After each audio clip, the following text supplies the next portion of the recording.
આઝાદ ભારતમાં શું દલિતો માટે ન્યાય માંગવો એ ગુનો બની ગયો છે? શું કોઈ દલિત દીકરીની નિર્મમ હત્યા થાય અને તેનો પરિવાર ન્યાય માટે રસ્તા પર ઉતરે તો તેને લાઠીઓ અને થપ્પડો ભેટમાં મળશે?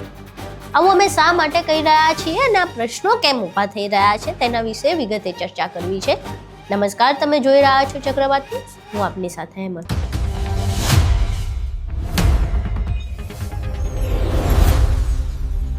ઉત્તર પ્રદેશના મેરઠમાંથી લોહી ઉકાળી દેનારી એક ઘટના સામે આવી છે, જ્યાં કાયદાના રક્ષક ગણાતા મેરઠના એસએસપી અવિનાશ પાંડે સરેઆમ દલિત પ્રદર્શનકારીઓ પર પોતાનો પાવર બતાવી રહ્યા છે. આખી ઘટના વિશે વાત કરીએ તે પહેલા તમે આ વિડીયો જુઓ. વિડીયો તમે જુઓ. વિડીયોમાં જોઈ શકાય છે કે આ એ જ ખાખી વર્દી છે જેમના પર પીડિતોને સુરક્ષા આપવાની જવાબદારી છે.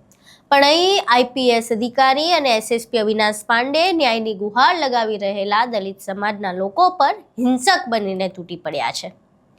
આ આખી ઘટના શું હતી એ સમજીએ તો મે 2026ની ઘટના છે. મે 2026માં મેરઠના રોટા વિસ્તારમાં લલિતા ગૌતમ નામની એક દલિત યુવતીની કરપીણ હત્યા કરવામાં આવી હતી. પીડિત પરિવારનો આરોપ છે કે આ કેસમાં મુખ્ય આરોપીઓ અને સહ આરોપીઓ સામે પોલીસ ખૂબ જ ઢીલી નીતિ અપનાવી રહી છે.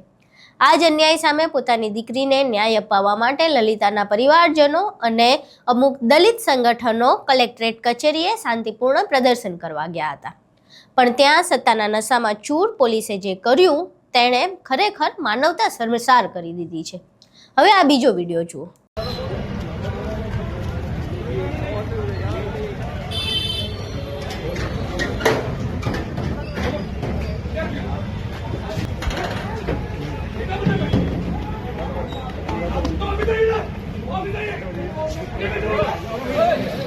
આ વિડીયો તમે જોયો. વિડીયોમાં દલિત કાર્યકર્તા રવિ ગૌતમને પોલીસે અટકાયત કરીને સરકારી વાનની અંદર બેસાડી દીધા છે.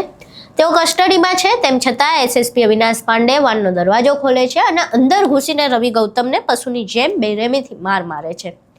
આ ઘટના જ્યારે બની ત્યારે ત્યાં હાજર મીડિયાના લોકો વિડીયો ઉતારી રહ્યા હતા અને વિડીયોમાં તેમની આ બેરહેમી ના દેખાય એટલે દરવાજો અંદરથી બંધ કરી દેવામાં આવે છે અને બહારથી પોલીસ તેમને સુરક્ષા આપે છે.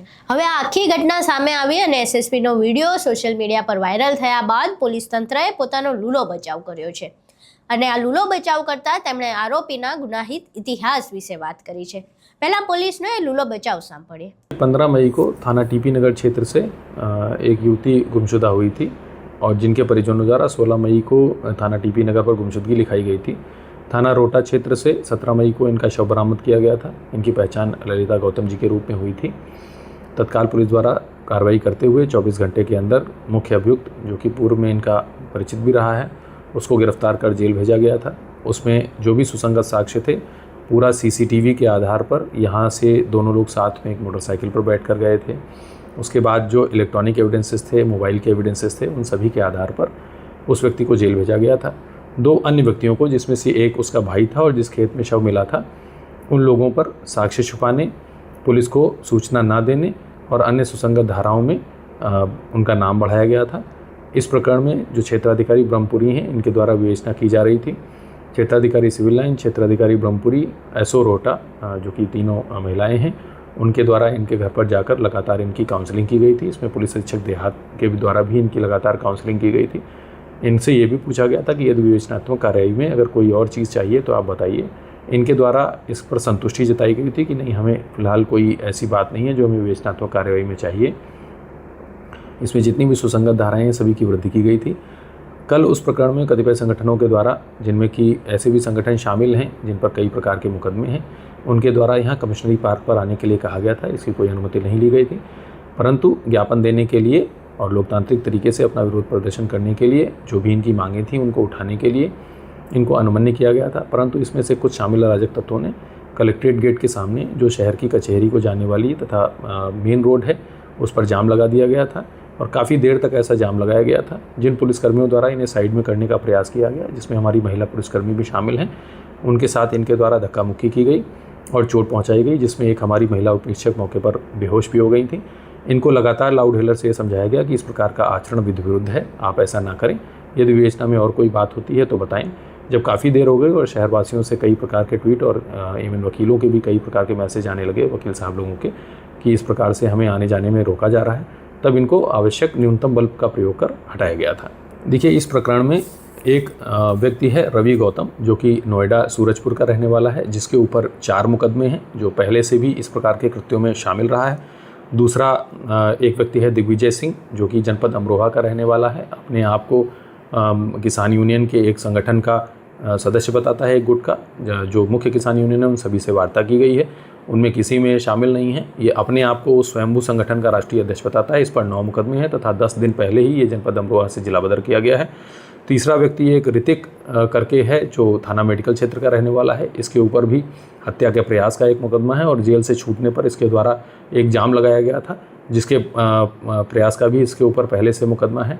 इन 3 व्यक्तियों समेत 13 लोगों पर नामजद FIR की गई है। जो भी हमारे पुलिसकर्मी घायल हुए हैं, जिसमें कि महिला पुलिसकर्मी शामिल हैं, और इन पर जो हमला किया गया था उसके संबंध में उनका मेडिकल गिरा गया है। सुसंगत धाराओं में अभियोग पंजीकृत किया जा रहा है। 6 लोगों की गिरफ्तारी की जा चुकी है। अन्य लोगों की गिरफ्तारी के लिए टीमें निकली हुई हैं। देखिए, विशेषकर जो कल ही जो मुकदमे की विवेचक हैं क्षेत्राधिकारी ब्रह्मपुरी, वो उनके घर गई थी काउंसलिंग के लिए। बड़े ही सौम्य माहौल में जो पीड़िता की माँ हैं उनसे इनकी बात हुई थी। उनसे ये पूछा गया था कि विवेचनात्मक कार्रवाई में आपको जो भी चीज़ें चाहिए वो बताएं। कल उनके द्वारा इस पर पूरी संतुष्टि जताई गई थी, परंतु फिर भी उनसे ये कहा गया था कि यदि फिर भी कोई बात रहती है तो पुलिस अधीक्षक देहात अथवा मेरे यानी वरिष्ठ उप पुलिस अधीक्षक के सामने आकर ये जो भी बातें हैं वो कह सकती हैं। इसमें आपको यह भी अवगत कराना है कि संपूर्ण कार्रवाई CCTV के ट्रेल के आधार पर, जिसमें कि ये खुद उस व्यक्ति के साथ बैठकर जाती हुई दिखाई पड़ी थी, टोल का भी उसमें बाइक का वीडियो है, और अन्य जो लोकेशन इत्यादि के जितने भी इलेक्ट्रॉनिक साक्ष्य हैं उसके आधार पर ही कार्रवाई हुई है। जो कतिपय संगठनों द्वारा दूसरे व्यक्ति को जेल भेजने की मांग की जा रही थी, यदि उस प्रकार की कार्रवाई की जाती है तो मुख्य अभियुक्त को भी ट्रायल में बचत मिलने की संभावना है, जिस कारण उन्हें काउंसिल किया गया था, जिस पर परिवार राजी था। लेकिन जैसा कि मैंने आपको बताया कि कतिपय अराजक तत्वों के द्वारा इसमें घुसकर और इसका अनावश्यक तूल देने का प्रयास किया गया। अपनी कुत्सित प्रयासों को यहाँ पर जनपद से बाहर से आकर यहाँ बढ़ावा देने का प्रयास किया गया। जनपद के जितने भी मुख्य संगठन थे उनसे वार्ता हुई थी, उन लोगों ने इसमें हामी जाहिर की थी कि इसमें जो भी कार्रवाई हुई है वो सही हुई है, और जो भी इसमें कार्रवाई है यदि कोई और भी बात सामने आती है तो उसको भी विवेचना में जोड़ा जाएगा। तो ऐसी कोई बात नहीं थी कि जो फिलहाल परिवार चाहता था। इसमें जो बाहर के लोग हैं, इसीलिए परिवार पर कोई कार्रवाई नहीं की गई है।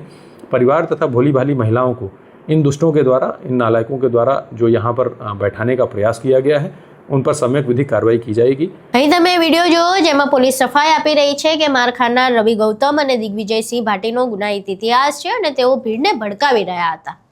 પોલીસે આખા દલિત આક્રોશને એક ષડયંત્ર ગણાવી દીધું, જેથી સરેઆમ થયેલા માનવ અધિકારના ભંગ પર પડદો પાડી શકાય। પણ અમે મેરઠ પોલીસ અને યુપી સરકારને પૂછવા માંગીએ છીએ કે જો કોઈ વ્યક્તિનો ગુનાહિત ઇતિહાસ હોય તો શું બંધારણે પોલીસને તેને વાનમાં પૂરીને ઢોરમાર મારવાનું લાયસન્સ આપી દીધું છે? એક બાજુ દલિત દીકરી લલિતા ગૌતમના હત્યારાઓ સામે કડક કાર્યવાહી કરવામાં પોલીસના હાથ ધ્રુજે છે, અને બીજી બાજુ ન્યાય માંગવા આવેલા દલિત યુવાનો પર આજ પોલીસ સરેઆમ લાતો મુક્કા અને લાફાવાળી કરે છે। ભારતના બંધારણના ઘડવૈયા ડોક્ટર બાબા સાહેબ આંબેડકરે બંધારણના અનુચ્છેદ 21માં દરેક નાગરિકને સન્માનપૂર્વક જીવવાનો અને કાયદાકીય પ્રક્રિયાનો અધિકાર આપ્યો છે। સુપ્રીમ કોર્ટની ગાઈડલાઈન કહે છે કે કસ્ટડીમાં કોઈના પર હાથ ન ઉપાડી શકાય। તો શું મેરઠના SSP દેશના બંધારણ અને સુપ્રીમ કોર્ટથી પણ ઉપર થઈ ગયા છે? SSP જેવા ઉચ્ચ હોદ્દા પર બેઠેલા IPS અધિકારી જો આવેશમાં આવીને કાયદો હાથમાં લેશે તો સામાન્ય કોન્સ્ટેબલ પાસેથી કાયદાના પાલનની તો શું અપેક્ષા જ રાખી શકાય? આ ઘટના બાદ રાષ્ટ્રીય માનવ અધિકાર આયોગમાં ફરિયાદ થઈ છે। ભીમ આર્મીના પ્રમુખ ચંદ્રશેખર આઝાદ અને વિપક્ષે આને દલિતો પર સરકારી દમન ગણાવીને આંદોલનની ચીમકી આપી છે। આખી ઘટના બાદ તમારું શું માનવું છે? તમારા મંતવ્યો અમને કોમેન્ટ બોક્સમાં જરૂર જણાવજો। વિડીયો પસંદ આવ્યો હોય તો વિડીયોને લાઇક કરજો, શેર કરજો અને અમારી ચેનલને સબસ્ક્રાઇબ કરવાનું ભૂલશો નહીં। નમસ્કાર।